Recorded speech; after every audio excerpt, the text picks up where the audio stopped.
السلام علیکم ورحمۃ اللہ وبرکاتہ۔ جی ناظرین، امید کرتے ہیں کہ آپ سبھی حضرات خیر و عافیت سے ہوں گے۔ آج ماشاءاللہ تفسیر قرآن مجید کا دوسرا ایپیسوڈ آپ کی خدمت میں حاضر ہے۔ آج ناظرین ہم آپ کے سامنے، جیسا کہ ہم نے آپ کو پہلے ہی بتایا تھا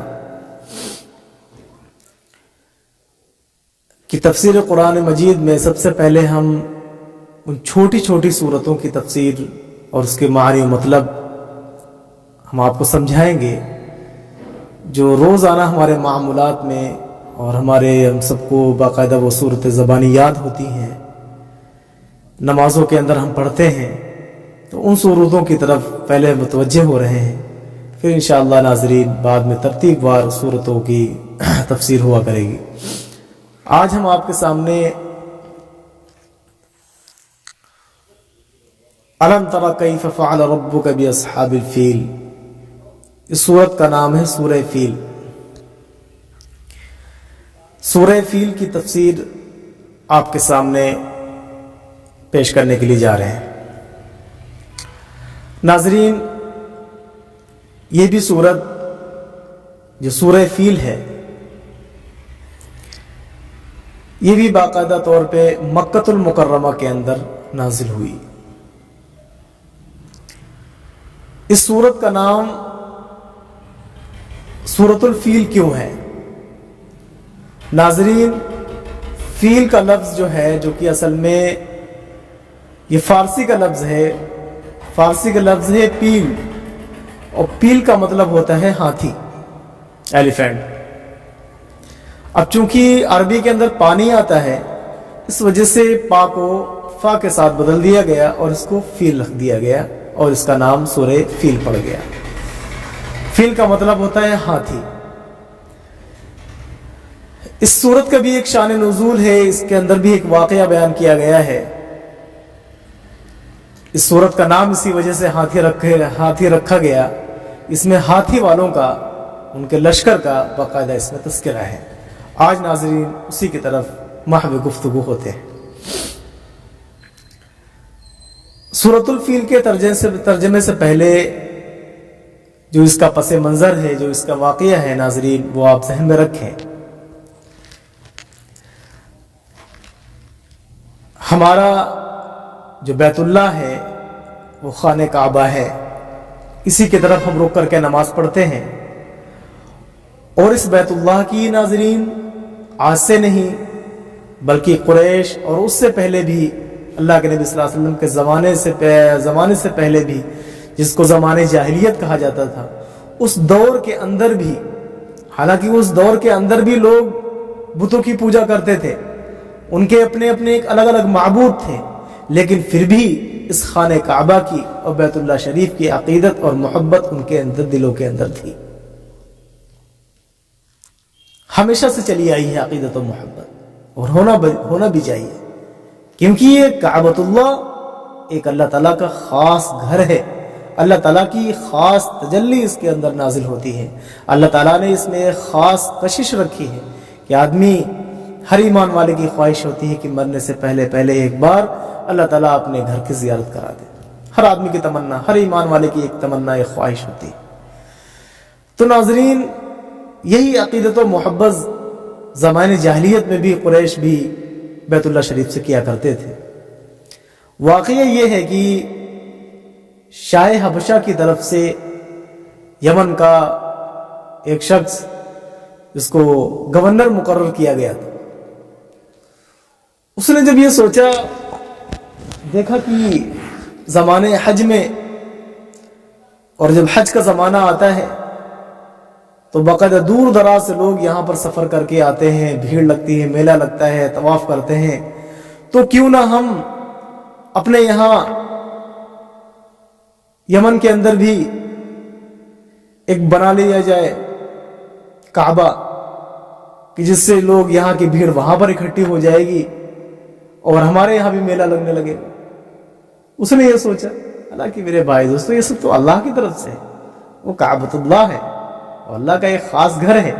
इसी काबतुल्लाह के ऊपर ठीक 7वें आसमान पर इसी के सामने इसी के ऊपर बैतुल मामूर है अल्लाह का।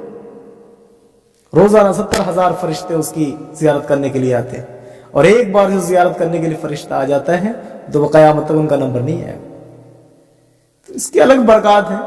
लेकिन बहरहाल उसने सोचा तो वीडियो बहुत ज़्यादा लंबी हो जाएगी। उसने बाकायदा बिला आखिर उसने काबा बनाया, बहुत ऊंचा, उसको सोने चांदी से मुनक्कश किया, मुज़य्यन किया और बहुत ही खूबसूरत बनाया और लोगों में ऐलान कर दिया कि इस साल भाई अरब के अंदर हज करने के लिए ना जाएं, बल्कि हमारे यहाँ आए, जो हमने काबा बनाया है यही हज हुआ करेगा।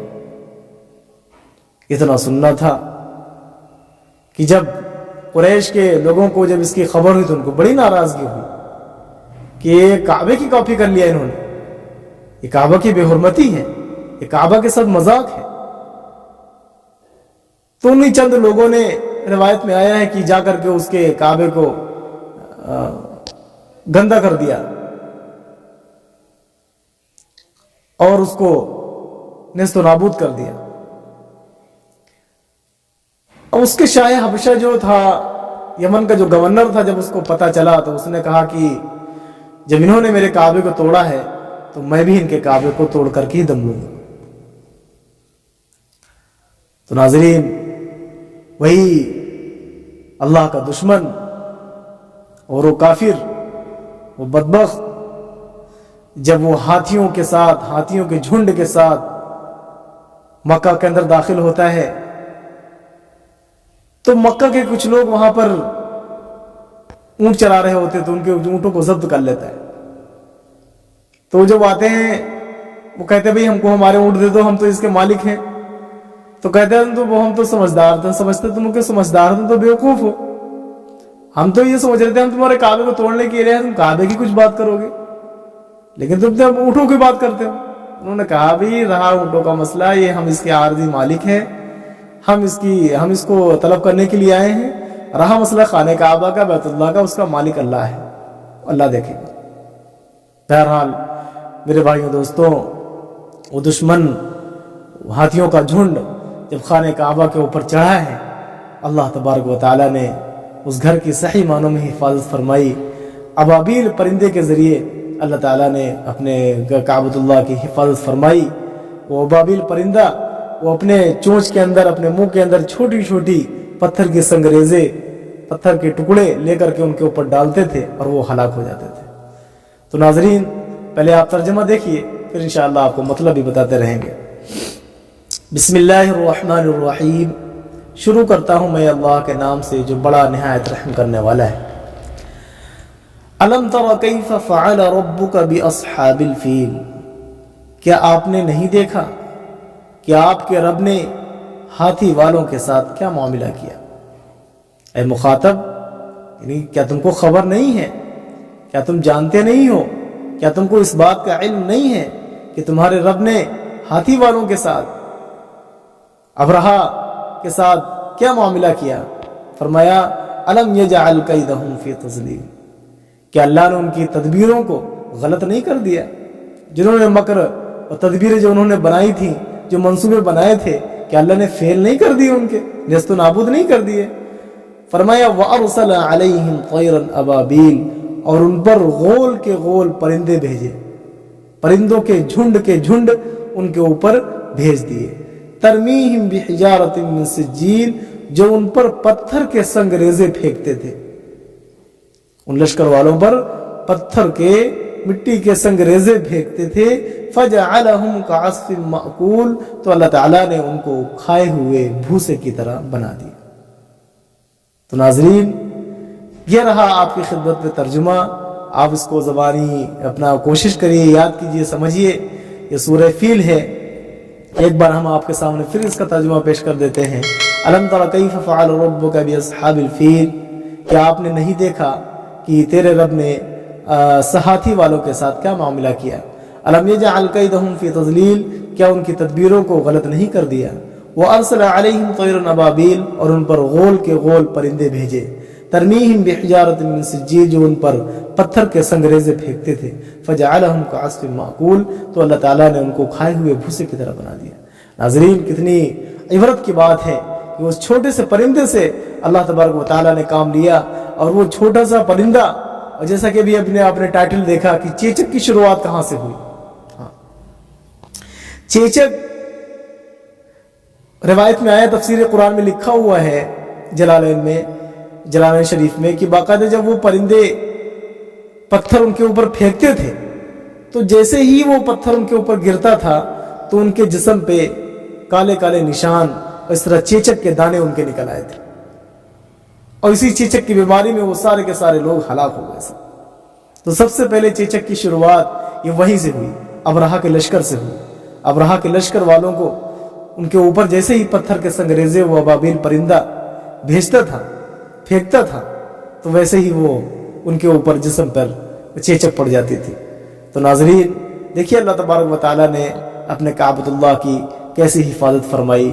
नाज़रीन, कुरान मुक़द्दस बड़ा अजीम कुरान है। जब हम इसके कुरान पढ़ते हैं हमें समझ नहीं आता, लेकिन जब इसका हम तर्जुमा पढ़ते हैं तो माशाअल्लाह कितना उम्दा लगता है, कितना अच्छा लगता है, मन करता है कि पढ़ते ही जाओ। हमें इस बात का इल्म होना चाहिए कि अल्लाह हमसे क्या कह रहा है, और जो नमाजों के अंदर पढ़ रहे हैं, जो हम तिलावत कर रहे हैं, आखिर कुछ ना कुछ तो हमारे समझ में आना चाहिए, तब तो इसका एक अलग ही मज़ा है और इस पर फिर दोहरा अजर अल्लाह तबारक व तआला अता फरमाते हैं। तो नाज़रीन, उम्मीद करते हैं कि आपको सूरतुल फील की तफसीर और तर्जुमा समझ में आ गया होगा। आप नाज़रीन इसको समझें और याद करें और दूसरों को भी ज़्यादा से ज़्यादा शेयर करें। अल्लाह तबारक व तआला हम सबको नेक अमाल करने की तौफीक नसीब फरमाए। अल्लाह ताला हम सबको कुरान पाक समझने और समझाने की और बाकायदा इस पर अमल करने की तौफीक नसीब फरमाए। आमीन। व आखिरु दावाना अल्हम्दुलिल्लाहि रब्बिल आलमीन। अस्सलामु अलैकुम व रहमतुल्लाहि व बरकातुहू।